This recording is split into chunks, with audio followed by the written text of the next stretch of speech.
Hello, everyone. Thank you for joining us for today's webinar, Future of Peer Review and Transdisciplinary Conversations in the Global South, organized by Urbanisation Journal as part of Peer Review Week 2023.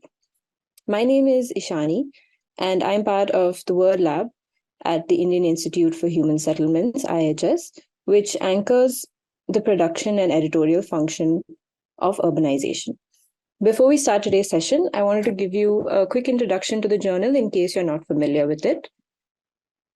Urbanisation is a peer-reviewed biannual journal anchored at IIHS and published by SAGE. It aims to bring out comparative and collaborative scholarship to illuminate the global urban condition based on a firm footprint in the Global South. Our objective at Urbanisation is to rethink who an urban scholar is, what counts as theory, what makes a method robust, and who an audience is. We do so by treating practice as a domain of knowledge and breaking the divides between theory and practice. We have carried special issues on a range of diverse topics like COVID-19 and urban inequality, cities and climate change, gender, social change, and urbanization, among others. You can look out for more special issues coming from us next year. In the meantime, do look out for free access to selected articles next month as we celebrate Urban October. Our next issue will also be out in November, shortly after which we will offer free access to the issue for a month. You can follow the IIHS social media handles for updates on this. We'll now play a short video giving you some more information about urbanization, the article types that we cover, and information on submissions. We'll also be adding the relevant links in the chat.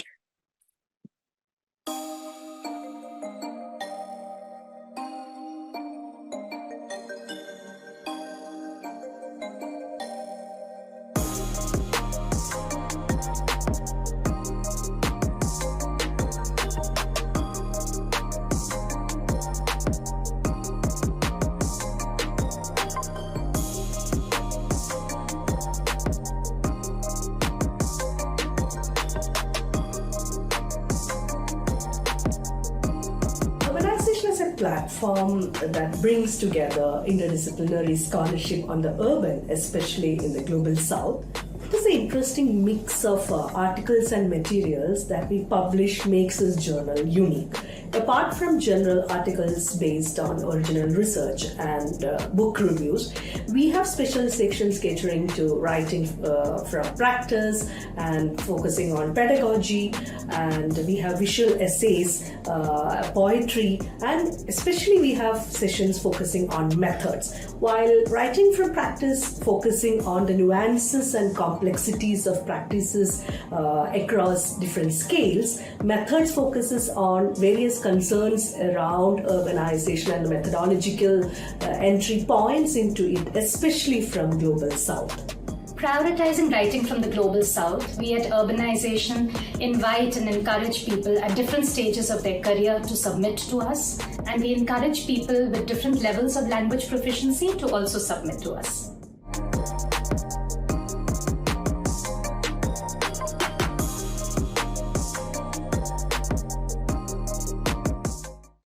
All right, thank you so much for watching.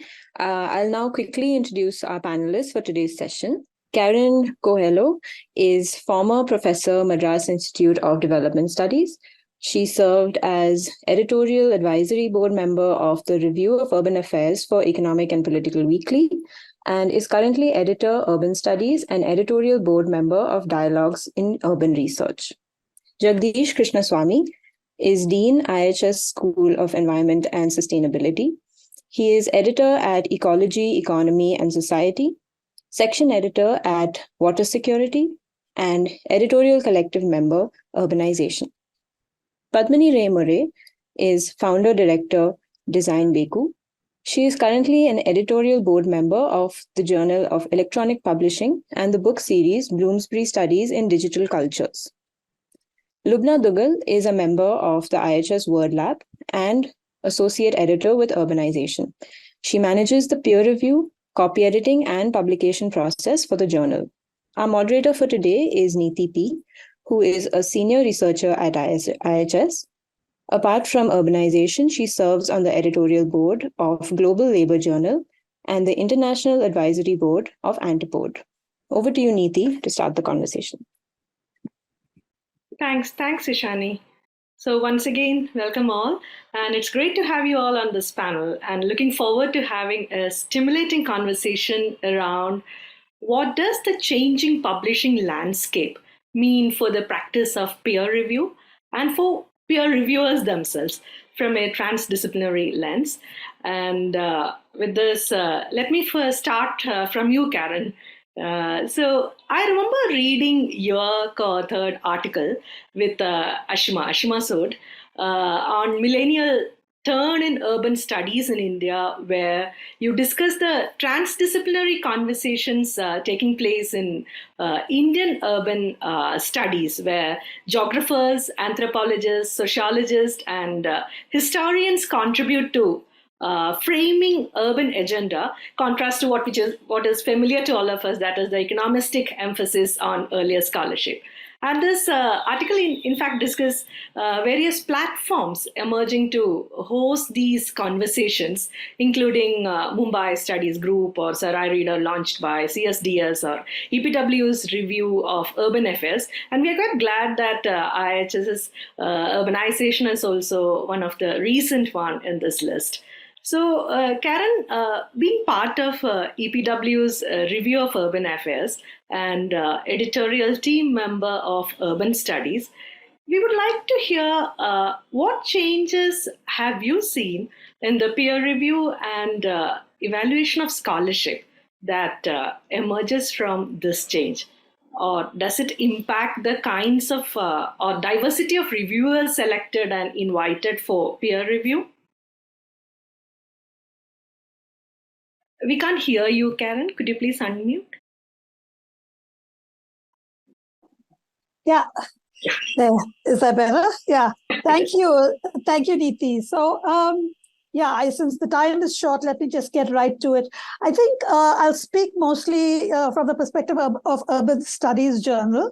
To say, first of all, that the journal has moved, I think, very proactively to respond to this kind of globalization of urban studies scholarship and to try and represent this trend in the journal through a series of special initiatives that they have launched, which were intended to reach out and attract this kind of global scholarship to the journal.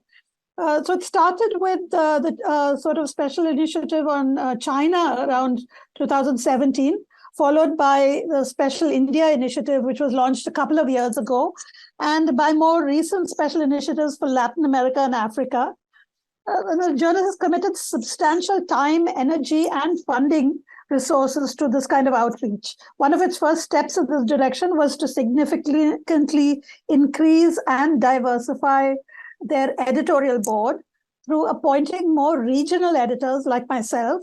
So I'm a full editor in the journal from countries of the global south, so that the editor's familiarity with the themes, concerns, and trends in urban scholarship in these countries could be drawn on to shape peer review processes and outreach in the journal. And in addition, the journal appointed a number of international corresponding editors, or ICEs as we call them, from different countries of the global south. There's a large number now who have also been very active in peer review and outreach to Southern scholars. So this, just to say a word about these special initiatives, for India, they pursued a number of strategies to encourage more submissions from Southern scholars, and equally importantly, to help ensure that such submissions have a better chance of advancing through the peer review process to publication. In India, following a set of Zoom consultations that the journal editors held with members of various urban studies scholarly networks, Indian urban studies journals like Urbanisation, and individual scholars too, the journal held a set of activities to advance its outreach that included launching that special virtual special issue on Indian urban studies, the one you were quoting, Neeti, from the editorial to that. Yes, that's what it is. Yeah.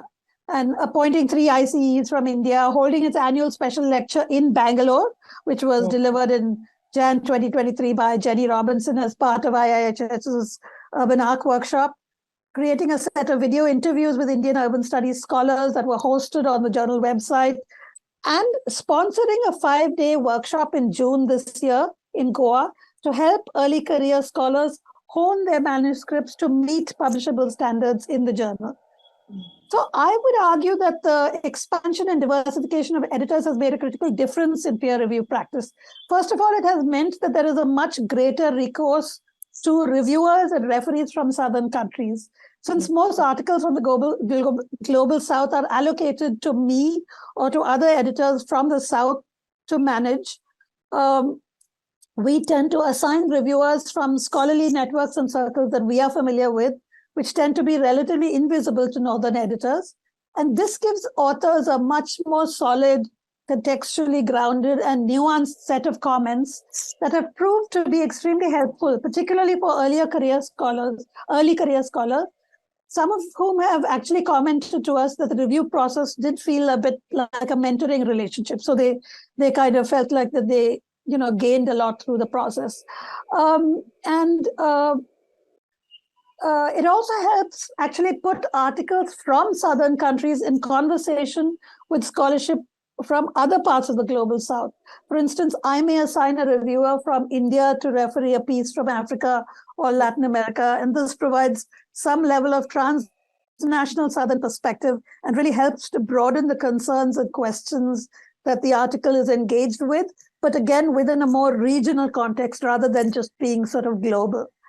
And third, I would argue that this process of opening up is producing perhaps more heterodox norms and standards of review. For example, many southern reviewers, though certainly not all, may be more concerned with or may appreciate the topical political significance of certain questions that an author is raising, rather than prioritizing the strict satisfaction of some evidentiary or analytical standards. And I myself often find myself, when making a decision whether to, advance an article to send it out to review, I find myself giving considerable weightage to an article raising, discussing, and debating a particularly significant problematic, say, caste in the city, within an international scholarly forum like urban studies. So really seeing is it bringing in a conversation that's important for the international urban studies journal to host? I would give that almost as much weightage as I would place on a more formally quality consideration such as the rigor of the analysis. So overall, then I think I'd argue that having a more diverse editorial board has introduced more heterodox norms in reviewing.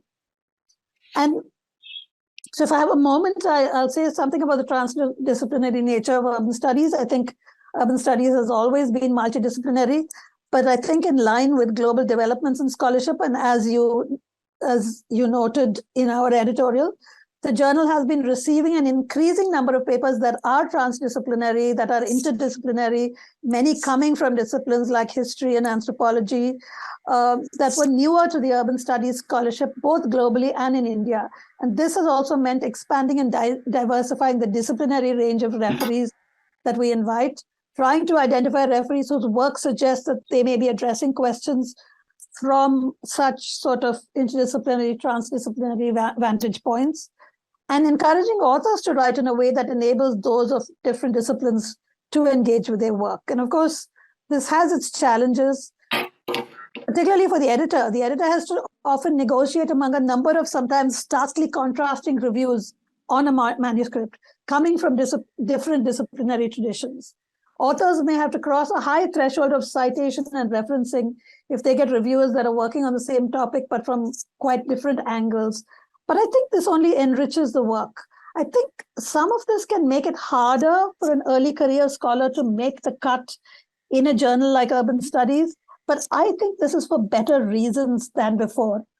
Earlier, the challenges of having to pass peer review in an international publication meant having to perform to some fixed standards that were set for different contexts and imposed quite high barriers to scholarship from the South. But the challenges of succeeding in a more heterodox peer review environment, such as what I'm talking about, may push an author to speak to a wider, more disciplinarily diverse, more truly global audience than before, which I think is a much more worthwhile challenge for early career scholars. So that's basically what I would say at this point. Thanks, Karen. I mean, it's really interesting to see, how this is quite interesting. I felt it, that is how this transnational Southern conversation is a kind of, coming up, and then this mentor-mentee relations, especially with this early career researchers. So, now I'd like to move from Karen. And then, we were looking at this transdisciplinary dialogues in the social sciences. Now, let me move to Jagdish, who works in the field, who is a field eco-hydrologist and a landscape ecologist. And Jagdish, so, being an editorial team member of the journal EES, that is Ecology, Economy and Society, a journal that believes in methodological pluralism and focuses on socio-environmental issues across and within natural sciences and social sciences, we would like to hear from you, what have such transdisciplinary conversations look like in sciences and scholarship in Global South? Yeah, so before I get on to my experience with the Ecology, Economic and Society journal, I would just like to mention one field where a huge transformation has happened, which is the field of conservation biology or conservation science. So if you look back, say in the 90s, it was a field which is dominated by definitely from the global north, and that to certain specific countries. And the USA was a very big contributor to, and then UK and a few other countries represented most of the journal articles. In just a few decades, it's undergone a huge transformation. The first one was the explosion of Chinese scholarship in these fields. In a field that nobody would have in the 80s and 90s expected that, for example, Chinese scholars in conservation biology and science, conservation science, would be so prominent in, say, around from 2005 or 6 onwards. And that's in terms of editorial membership of editorial boards, in terms of the number of articles being submitted, I have seen that it's a huge transformation. So that was a very welcome change, actually. In terms of spreading out the field. The other thing is that conservation is a solution-oriented, conservation science is a solution-oriented subject. So a lot of activists, folks working in NGOs, folks working in conservation agencies, they would actually be seeking out these articles in these journals to bolster their work in terms of fighting for biodiversity conservation or a particular area and so on. So then you found that practitioners and people on the ground were actively seeking reading articles. And I think that over a period of time, the type of papers that start getting published in these journals also then responded to that. So you would find that scholars were picking up things that were of great urgency in terms of policy or decision making, whether at a global level or at a national or regional level, and responding to that and then submitting articles of that kind. So then I think that's another change that happened in that field. So that's one thing. Of course, in terms of the balance of natural science and social sciences, there's always been a struggle between depth and breadth, and it's almost impossible to achieve like a 50-50 balance in an individual article or in a piece of work. But I think that we have made a lot of progress. But in our the journal Ecology, Economy and Society, we have struggled with this also, because we found that many of the folks who would submit articles even completely biophysical, natural science-oriented articles that actually never belonged to an interdisciplinary journal. And we often had to do desk rejects with these types of submissions because of maybe a failure on the part of the authors to read between the lines when we said that, it should cover at least 2 out of the topics that are mentioned in the description of the journal, any 2. It could be, economics and ecology. It could be economics and society. It could be economics and culture, or so those. So that is something that I think it would be good for more workshops to train younger scholars in sort of looking where, in disciplinary journals, how do they approach that? And then if they have to submit to interdisciplinary journals, what are the sort of checks that they need to undergo in terms of assessment of their own work, so that they don't waste a lot of time and resources and energy pursuing journals where their work might not find a good traction and success. So that is something that I think we need to build the capacity of scholars. And overall, I think that the contribution from the Global South has increased tremendously. And many journals have been quite, I think they have been transformed in terms of their editorial boards, in terms of the coverage of topics, and also, in terms of certain things. Like, for example, there are, you publish a study on 3 tiny countries in Europe, let's say, whose population may not even add up to, let's say, a half of an Indian city or something like that.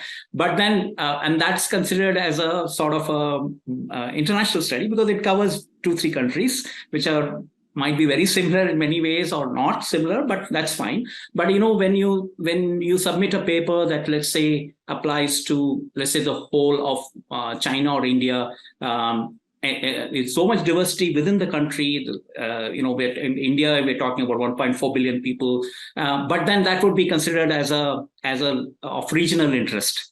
So that has also now undergone some change. And now, people are saying, okay, you have such a huge slice of humanity that is represented in this particular scholarship. Then, therefore, it is of global significance. So even that goalpost has also changed, and that's a welcome thing. I have seen that some journals are now accepting articles which are covering just one country, and that country is heterogeneous enough and big enough. Then it's no longer considered as a local or a regional study. The third point I would like to make is that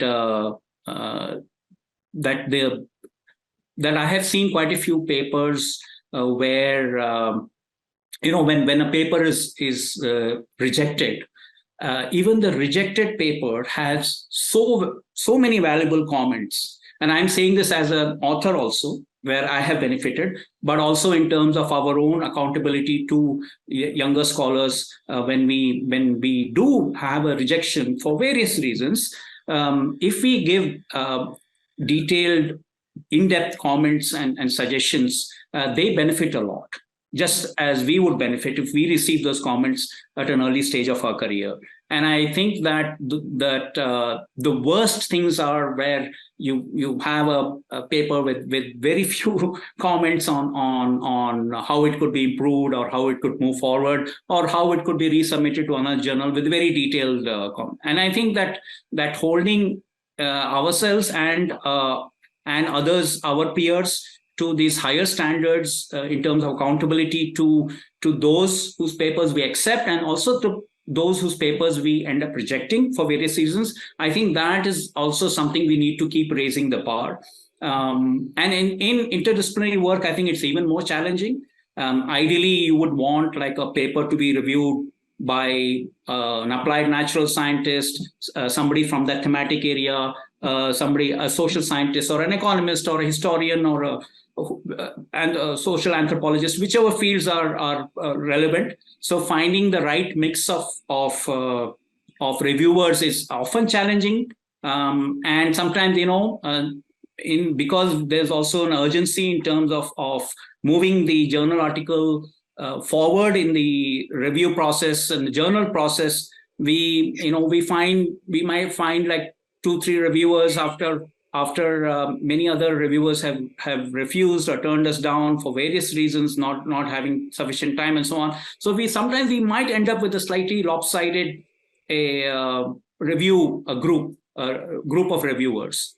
So these are some of the challenges that I think that are still remain. So I think I'm going to end here, and then we can take this conversation forward. Shall I just ask you just one more point? So how do EES sort of trying to, face some of these challenges, or how do you deal with this? So we found it very difficult to attract card-carrying natural scientists to our editorial. Very few. Mm-hmm. They're all being taken by other journals, which are and they find it very, we found it very difficult to expand our editorial group. In fact, I am one of the biophysical natural science oriented folks on the editorial board. We would certainly like to have more. And a mix of folks from different disciplines. Ideally, as I said, 50% from the natural biophysical sciences and 50% from the social sciences. But even if we had a slightly different mix, it's challenging. The second thing is finding reviewers. One is the composition of the editorial board. The second one is finding reviewers for. So our journal does struggle with the finding reviewers, mix of reviewers for certain articles. And we also have a high rate of desk rejection simply because of the inability of many folks to actually understand, okay, what does it mean for an interdisciplinary contribution to this journal? And so that's another thing that we are facing. Thanks, Jagdish. So, from sciences now, when we move our conversation to the sphere of humanities, Padmini, it is here that I'm coming to you. And then, so you have designed one of the initial digital humanities programs in India, right? And your writings, in fact, discuss how the contours of this discipline shift with both geographical and intellectual locations, and when it is getting more visible in South Asia. So, when we think peer review in the age of digital academe, it raises its own conversations, right? So could you please reflect on what were the digital humanities community's experience of the evaluation of digital scholarship, or the trajectory that it has followed? Yeah, thanks. Thanks for that question. So I think the slightly interesting thing about the position we find ourselves in is that obviously digital humanities is a discipline, but the digital journal itself is also an object of our study because it is a way of disseminating knowledge digitally, right? So it's a slightly meta perspective that we have as a consequence of being in the discipline. I would say that the digital humanities has in many ways kind of plays a trail in terms of finding new kinds of peer review processes. So there's a really long, well-established journal called ADA, which is a feminist tech journal, which basically has open peer review. So you know who is reviewing you. You are in conversation with your reviewer. There is the ability to annotate the articles, and other people also might offer. So if it's say an anthology, other people who are contributing to the anthology also might offer their opinions and comments. And this really makes for a very robust journal or anthology because it kind of takes into account the relationships between the different pieces. So it gives it a kind of a cohesive nature as opposed to this kind of very isolated kind of article. And so it kind of, especially if it's a special issue, for example, then the thematic can really emerge because all the authors are in conversation with each other. So I think that is obviously kind of one way in which kind of digital journals and digital humanities has kind of having said that, we do also have traditional peer review processes. I think one of our biggest struggles has been, as Jagdish was saying, the kind of rift between the global south and the global north. So in terms of just finding reviewers who have sufficient knowledge to actually review professionally and reliably content coming from the global south, right? So, for example, another kind of space which I work is human-centered design, and we do find that there's a lot of emphasis on, say, decolonization and design, but a lot of these conversations completely elide caste. And so if you have a reader coming from the global north, then they might be impressed by the argument that's being made about kind of decolonizing the discipline, but they are going to miss the nuances around what it means for somebody who is an academic who is going to be most probably from a kind of oppressor caste position, what it means for that person to be talking about this when there's different kind of oppression at home, right? So I think this is something that we always struggle with. I think in the digital realm, another thing that we would like to see more of, but I don't think we do, is more, I guess, more imagination and being more adventurous with the form, because I think one of the biggest virtues of moving to the digital means that we can do exciting things with the journal article or the kind of digital publication form, right? Kind of interesting multimedia. So something that kind of I always look to is actually data journalism and digital journalism as done by kind of news organizations, right? Like say the Guardian or the New York Times. So we aren't seeing enough of scholars kind of making the most of what a digital platform can offer them. And I would really like to see scholars to kind of expand, especially for journals like say Urbanisation, which are, kind of not only restricted to a very kind of academic and theoretical way of thinking about knowledge dissemination, right? So it would be really nice to be kind of to see more of that form being encouraged by editors.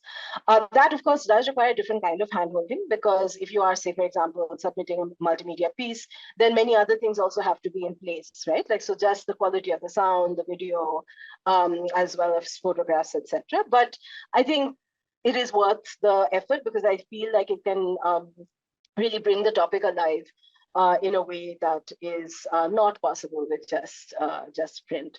I think one thing that I do want to mention, which is connected to the kind of closed circles in which peer review happens, is that I have definitely experienced, and this is not at all kind of exclusive to my field, I'm sure everybody else has experienced it, but when you work in a field which is fairly small, it is possible maybe to identify the people that you're reviewing. And we have come across instances where senior academics can bully younger academics in terms of saying, you haven't read so-and-so, you haven't quoted so-and-so. And unfortunately, I think we still see that. And it would be, it would be good to see that change. I think one issue that we all have, no matter whatever the discipline, because even as Jagdish was saying, is finding reviewers, is that unlike, say, the US, where being a reviewer contributes to your service to the community, which leads to tenure, that we don't have that kind of pathway, right? Which means that people don't feel the kind of obligation to review. But yeah, it is an unfortunate kind of happening, because we really all need reviewers desperately in all the fields that I know of. So so I hope that people kind of step up a little bit more and kind of see it as an opportunity to kind of maybe expand their knowledge of the field rather than yet another arduous task. But from the editorial side, I would also say that journal editors used to ask for a lot more, and I think that has kind of become a lot more compact now. So I was recently reviewing for a journal where they just had like tick boxes, and you could just offer 1 to 2 paragraphs, and I think that's great. I mean, it's not too much of an effort for the reviewer, and it's also easier for the author to integrate those changes, right? Like if you kind of send back with the whole plethora of changes, then that's also very challenging. So I think if we can kind of stick to okay, short and sweet feedback, then I think everybody will feel like the peer review process is working. So I'll just stop there. Thanks, Padmini. So I'll be focusing on Padmini's point about urbanization and moving on to Lubna. So Lubna, as Padmini rightly mentioned, and we heard Ishani talking about urbanization. So for a journal like Urbanisation, which publishes varied article formats, that is, apart from general article, we also host quite a lot of unconventional academic formats, right, including visual essays and poetry and all. So in this case, how does the peer review process work from the the viewpoint of an associate editor's desk. Right. So, like you said, we have research articles, and then we have all these other kinds of articles that Urbanisation publishes. So, while the research articles go through the traditional double anonymized peer review process, book reviews, visual essays, poetry, all of those formats are in fact reviewed by members of the editorial collective itself. So this sort of becomes possible because our editorial collective has members with diverse backgrounds and interests, be it poetry, literature, creative writing, philosophy, in addition to representation from social sciences, sciences and humanities. Along with that, having ties with an institution like IIHS also provides the journal access to a diverse set of both researchers and practitioners, which also then feeds into formats that we have, like writing from practice, right? Apart from that, on the peer review process itself, as a journal rooted in the global South, we also strive towards inclusion of scholars situated in the global South as well as young scholars. So as in my role as associate editor, along with my fellow associate editors, I manage articles through the submission, peer review, as well as copy editing process.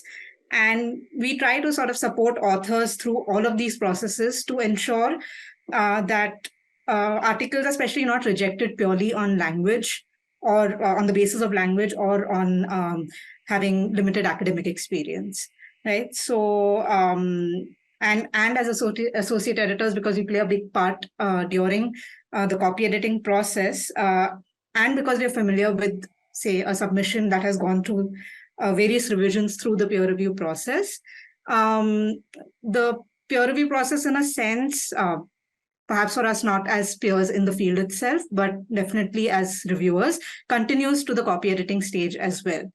And as we provide authors support, there's an intensive back and forth a lot of times to not just edit for structure or language, but also to make sure that reviewer comments have been incorporated and addressed well in the articles. For example, there have been many cases where, say, an author has been unable to clearly understand peer review comments or how to incorporate them into their revisions, which is where we would come in to provide some support. And we would see the process that we do as associate editors also as a complement to the peer review process by ensuring that all checks have taken place. And, especially because copy editing involves such close line reading that even at the copy editing stage, one can often pick out inconsistencies and gaps, that may have passed the peer review process. So, yeah, so that's about the work that we do as associate editors. Thank you, Lubna. I think we have enough time to go for one more round of conversation, maybe a quick round of conversation. So I'm back to Karen. So Karen, you're also part of a new journal that is Dialogues in Urban Research under SAGE, right? And we find it as very interesting. That is the process of, also we would like to hear the process of setting peer review policies for a new journal. And that publishes manuscript in quite an innovative format called forum format. Could you please tell us a little bit about that and or other challenges involved in that as well? Sorry, you're muted, Karen. Sorry. Yeah. So actually, to be really honest here, I was invited into the editorial board of this journal after it had started, and Mark Mark Davidson, the founder and editor, had actually set up this very innovative, very pioneering format of the forum, which was really a very exciting initiative to be part of. But I cannot say that I was really involved in sort of the design and setting peer review policies, etc., for it. And actually, the first issue has come out, and I must say that I was not very closely involved in managing that one either. So I actually reached out to Mark himself to give me some, feedback on how things are going with this, and he's responded. So I'll share his kind of reactions where I asked him what the challenges were of working with a peer review process for a format like this. And he said, the first thing that he would say is that interdisciplinarity is hard. People are reluctant to review or comment on things outside of their field and discipline. And it's not clear whether this is because of unfamiliarity or the lack of actually professional incentives to support or undertake interdisciplinary work. And of course, the review process at Dialogues tends to work a bit differently than in other journals. Given that we are trying to stimulate dialogue, we tend to ask reviewers to be supportive and engaged and not, to lead people to think that they're wrong or sort of misdirected or whatever.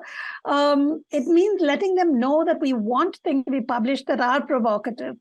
We ask reviewers to focus on the coherence of the argument and whether or not this article offers a basis to bring people into conversation. Kind of like I was talking about even with urban studies, it's like it is the conversation, it is the sort of provocations that are being raised, I think, that are of value here. And this results in quite a different review process. When it works well, it is wonderful, provides something fresh and interesting. However, it does not always work out. And this can leave the editors with quite a bit of work. And then Mark says that finding reviewers remains a challenge, particularly for specialized papers that make big arguments. Some academic communities are very small, and in the dialogue format, this is an issue. Potential reviewers seem more reluctant to review provocative pieces rather than specialized research reports. And this, again, brings us back to the interdisciplinarity challenge. And I think in terms of for the authors as well, writing to a broad audience, particularly, it's a particular skill. And we've had a lot of papers that don't quite manage that, which in turn can cause issues in review. We want papers that can be read or commented on by people outside of your home discipline. But given the lack of experience many writers have with this, you can find papers stuck in review because they're still talking to very specialized disciplinary communities. So, they don't really go past that stage. So Mark says that overall, he does find that the DIUR has managed to foster a really positive and engaging review process. The authors seem to have appreciated both the reviewer and the editorial feedback. We're still some way off from fostering the type of cross-disciplinary community we would like to see, but short strides have been made since we started. Yeah. I think this is only the second issues out, I guess, right? The first one, came out. Volume and the second. Yeah. We really look forward to see how the new peer review. We're all slow, sort of trying to shape it, but we need to step up a bit more. Yeah. So, and then Jagdish, so we can see that, EES, it's got an interesting, interdisciplinary topics and articles it bring out. But you're also part of another, Water Security, that journal also, part of the editorial board. So if you look at the, EES's review process, it is basically using the double anonymized model of peer review for research articles, right? But Water Security on the other side using a single anonymized model. So can you just speak to the benefit, or challenges of either of these models, Yeah, you would ideally want the intrinsic merit of the paper and whatever other metrics we are using, whether it's interdisciplinarity or methodological rigor or whatever it is, the intrinsic merit of the paper to speak for itself. but in the real world, that is a difficult standard to achieve. And we do know that that there are some journals, and I'm not specific. I'll come back to these two specific journals, but in general, in the past, even at the editorial stage too, right? Some of the top journals, if the paper was had some famous authors or well-known authors or well-known connected authors, it would rarely face a desk rejection or something like that. At least it would go on to the next stage. And so those names mattered. And so it's not just that when it reaches the reviewer, it becomes anonymous, but I mean, there could be rejections even at the editorial assessment stage, at the initial stages. Hopefully that has now become less of an issue, where just because of specific names or specific institutions being there in the author list, it could go past the particular barrier or not. So hopefully that's becoming less, or maybe a thing of the past. So that's one. The second thing is that, and there were also certain types of papers, even if it was the authors were anonymous to the reviewer, the reviewers could guess by simply because of the novelty of that work in some location, or a specific thing being addressed, especially on the biophysical and natural science oriented side, you could guess which group it has come from. And that would give clues to the reviewer of who the authors are likely to be. So it doesn't solve the problem entirely. It helps to a great extent to keep the names of the authors anonymous, so that reviewers don't get to see that. But it doesn't entirely solve. I know of cases where it's quite obvious after reading the paper where that project was, because you can't anonymize the location of the site or certain other contexts, or even the size of the experiment being done, right? You would know that it has come from this particular group. Yes. Nobody else is doing that type of work. But yeah, those cases are specific. But a lot of the scholars that we engage with are not, engaged in those huge type of things, or very specific novel things which require a lot of money and resources, but they're doing something which is at a different scale altogether. And there, I think that the anonymity really helps. Then the reviewers can focus on the intrinsic merit of the work rather than who's published and things like that. So the other thing is that, when we do at least in water security, the thing is that when we do find, in some cases it's a invited, papers are invited actually, and if the invited paper doesn't meet the standards of interdisciplinarity, it's sometimes quite embarrassing to get back to the author and say that this paper simply does not meet our standards, and it was a paper that we have invited, right? So that can be quite embarrassing, and so that's one challenge, because and I think that's something that the editors have to exercise their judgment very carefully. And sometimes, we give useful tips of where, if this had to become an interdisciplinary piece of work, what are the things that you might want to add or something. And sometimes, that given what the authors have put out, it's unlikely that they will be able to take it to the next level. And so, why waste their time and resources? And you might as well ask them to pursue a disciplinary journal for their paper, or improve it and send it somewhere else. These are things. We do struggle with special sections, issues in journals like water security.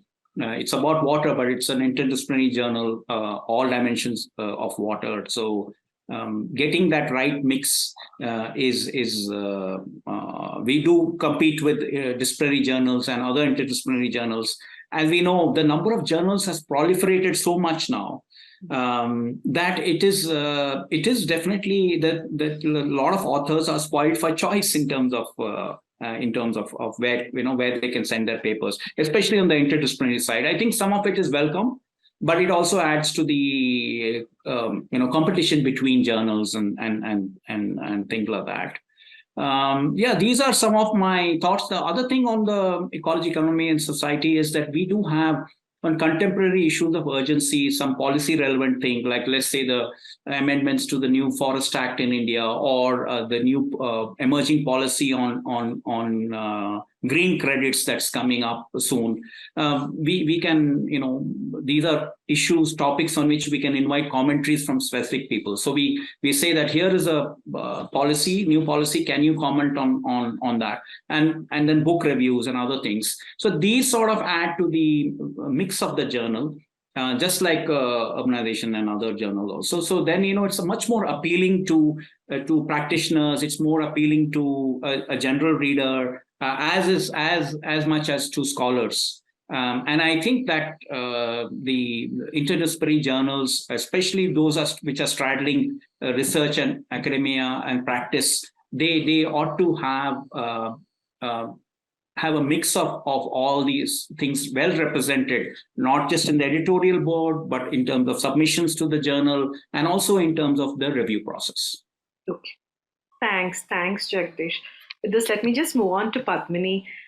So Padmini, when scholars working in the digital formats or within digital humanities, what does the move towards the increasing use of AI and natural language processing tools mean for the peer review process and evaluation of the scholarship? So I would really hope that nobody is using AI to do their peer review, because that would be the beginning of the end. So I think, I guess one thing that we're really struggling with is just thinking about open access, right? Like, so for so long, there has been such a push towards the virtues of open access, and it's obviously very necessary as an intervention. But putting articles in open access does mean that they are susceptible to being ingested by large language models. So that is a huge risk that we couldn't have really foreseen. And since there is till now not really any kind of fail-safe way for journals or for any kind of publication for that matter to watermark their content and to kind of claim provenance, this is going to become a huge problem. I think we're already seeing, there's been, I think it was last week, there was this huge kind of furor in the commercial kind of fiction market where many authors have said that their books are up on Books 3, which is basically this giant AI kind of ingesting model, which has basically kind of taken in the works of John Grisham, George Martin, all of these huge bestsellers. And so that kind of fate is very possibly going to hit the open access publishing market as well. Personally, I feel that's very unfortunate because I think we struggled to even work with a viable model of open access for a very long time. I think there is the kind of absurd green bowl model, which kind of puts the onus and the expense on an institution or a scholar, which, for example, I myself am an independent researcher, and it immediately puts many journals out of reach for us because the APC charges are often absurd. So this becomes a kind of a way for journals to justify not being OA, and I think that is going to pose quite a large risk. Another thing that I wanted to mention, just because I don't think we've really spoken about it much today, is multilingualism. So in my capacity as the editor or as one of the editors of the Journal of Electronic Publishing, we, for example, wanted to publish an article in Chinese, right? And while the digital affordance allows for that to be to handle in a far easier way than, say, typesetting it in Chinese.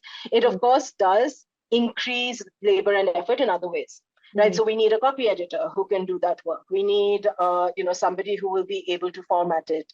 So, I think while, of course, Chinese is different because it's a different character set, but I think we do have to think about what is it that we can do now, maybe using AI to make multilingual content available in the reader's language. And I feel like that could be a very useful intervention, that we can read each other's scholarship far more easily with the help of translation, which might be built into the journal platform itself. So yeah, I don't think I've really addressed your question regarding peer review, but I think with copy editing, I think there's something there that might kind of come into play fairly soon. I think, people already use tools like things like Grammarly, etc. And that is going to become definitely kind of more robust. But one thing that I would always caution anybody who's in an editorial position is that it always has to be moderated by human intervention, right? Like you can't just be assured that something copy edited by AI will make the cut, because things like proper nouns, etc., it can often mess up, especially if it's in English, but words that are unfamiliar to the English language. So, so it might reduce some labor, but I'm not very hopeful that it's going to change things. And my fear is it actually might change things for the worse. So we should wait and see. Yeah. Thanks. I think this is something we all are just yet to learn, and what is going to happen. We'll just wait and see how is it going to be challenging for us. And we need legislation and regulation around it as well, right? Which is difficult to achieve at a global level. So, say the US will maybe kind of move fast, but what's going to happen in a country like India where we're not thinking about those things as yet is going to be something that we would have to grapple. And thanks for adding that one more layer to the whole conversation. This multilingual, this whole concerns and the challenges, and that's a very important thing in the peer review process as such. So with this, let me just move on to Lubna. So Lubna, to conclude this whole conversation, I just wanted to know, in Urbanisation being among the few journals in the field in India and in Global South, what are the challenges it faces in the peer review process as such? Right. So one important thing is the increasing number of submissions, and that I think just a lot of journals across the world have faced post-COVID. And similarly, Urbanisation saw like doubling of the number of submissions from 2020 to 2021.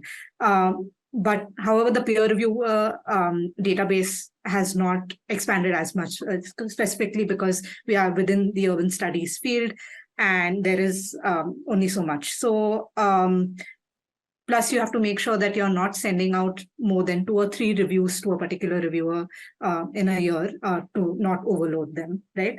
So that is always like a balance that you're trying to keep at.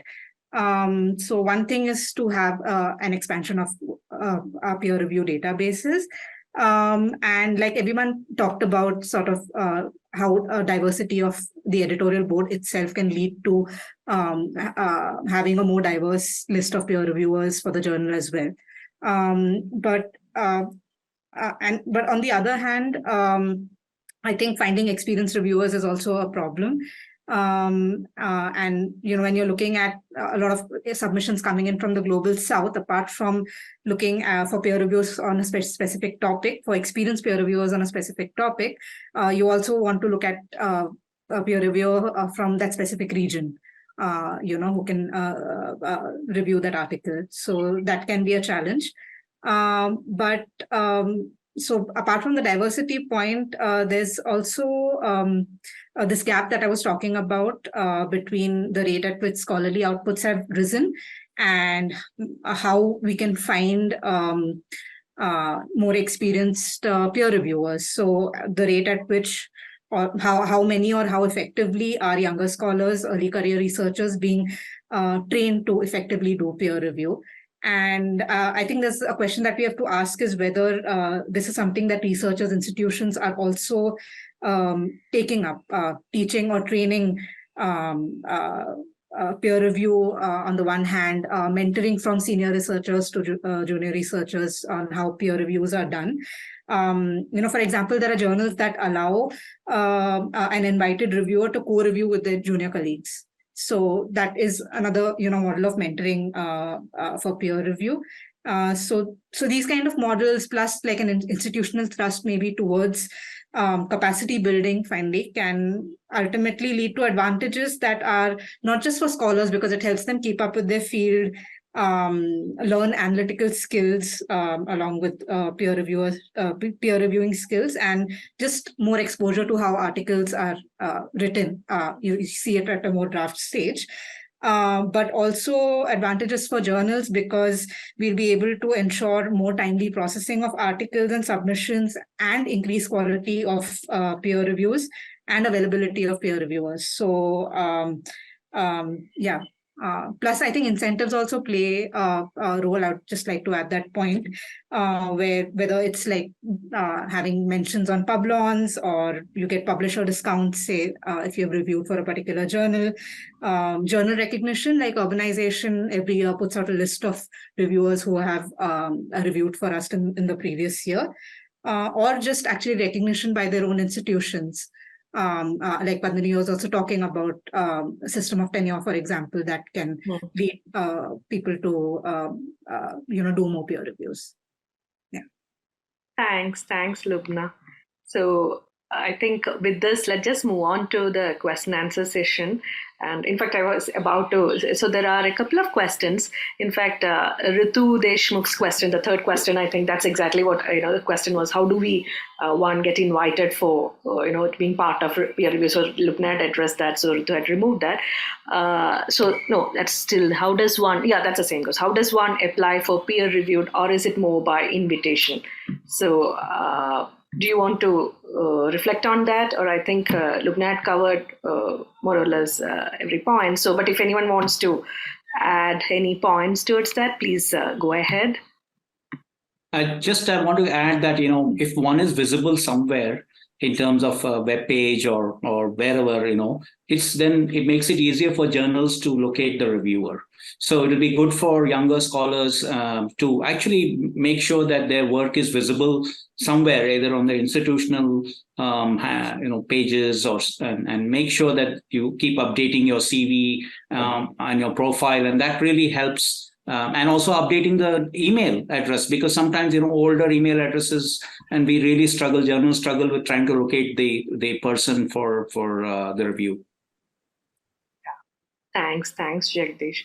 So I just quickly add, sorry, yeah, please. I just want to quickly add that one thing that younger scholars can do is, at least when it comes to book reviews, I was on the board of the Society for the History of Authorship, Reading and Publishing, and what we would do is we would list the new books that had been published, and people would then volunteer. So to basically, what that means is that you need to be part of this service, right? Like, so if you're kind of on the mailing list of any kind of major journals, then you will see the books that they're wanting to review, right? So because the publishers have sent them into the journal. So that is a good opportunity to step in and say, I will, volunteer to review this. Yeah. Shall I move on to the next question then? Very interesting question, that is, what advice would you give early career researchers about responding to peer review comments?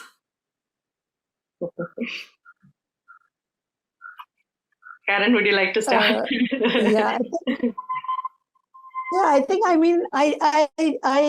This has always been a hard thing, right?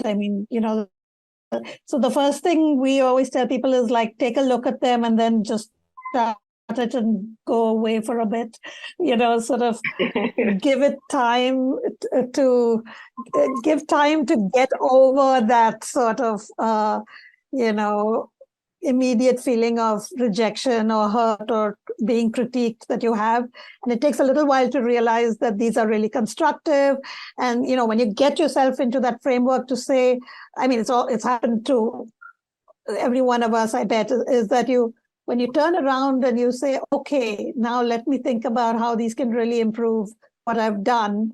When you put yourself in that frame of mind, then, it does serve a lot. So I think taking that little time and then making that mental switch to say, how can I use constructively is really, I think, one way to do it. And then I think you also have to hold on to what your article is about. In some way. So I think this is balance between taking on the reviewers' perspectives, but also holding on to what you're trying to do and somehow standing up for that. So I think editors recognize that too, is that, and I think authors should also recognize that peer reviewers come at it from, all sorts of perspectives. Sometimes they haven't really completely gotten. So there's this reading that you have to do, which has to come from a place of both commitment to your work, but also openness to the review. So yeah, I think that's the balance, I would say. Yeah, and if I can just add that the peer review process is supposed to be like a dialogue, and editors do, if there is something that you don't agree with in the peer reviewers' comments, you're free to sort of respond to them, substantiate your points, and editors would look at that and consider that as well. Yeah. Shall I move on to the next question? Pooja has a question. How do journals deal with papers where a part or a large portion of text has been generated using AI? Are there tools in place to check this? Has this started coming up as a problem yet? Also, if AI is just used for copy editing, is that a malpractice?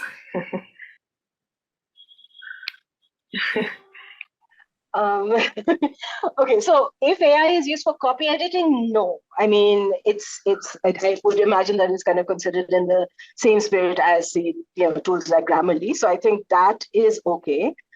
I think, yeah, we're still so early on in this struggle, but we do have issues also with plagiarism engines not picking up correctly. So there is a danger of both giving like false positives because it is in the interest of, say, companies like Turnitin to show as many kind of outputs as they can, right? So it's a really difficult struggle to kind of put these through text detection and know that the engine that you are using to detect the text is actually giving you the genuine response. So at this point, it's really tough. Like there's because I think Bing, the Microsoft search engine, at least what they have started to do is to insert citations. So if you ask Bing something, it will give you an answer that is clearly generated by AI, but it will cite the sources. So you know the provenance of the material that is giving you. So it is at the moment, I think the only way to do it is at the moment just manually, like by searching and then, kind of corroborating best you can. But it's really, I don't think we really have a way of detecting. One way that I know that people are dealing with this in the classroom is actually kind of moving ahead of students and saying that, if you're formulating an argument, do say that you are using AI for this part of the argument, right? Like, so actually kind of being open to and in the digital humanities, obviously this makes sense that, how are you querying the machine is actually part of the academic process itself. So, but there's no short way around it and we don't have any answers yet, unfortunately. So maybe perhaps I'll be taking the last question. We are really running out of time and it's quite late. If I could just come in on that also, maybe just the practice. Reflection, yes. Yeah.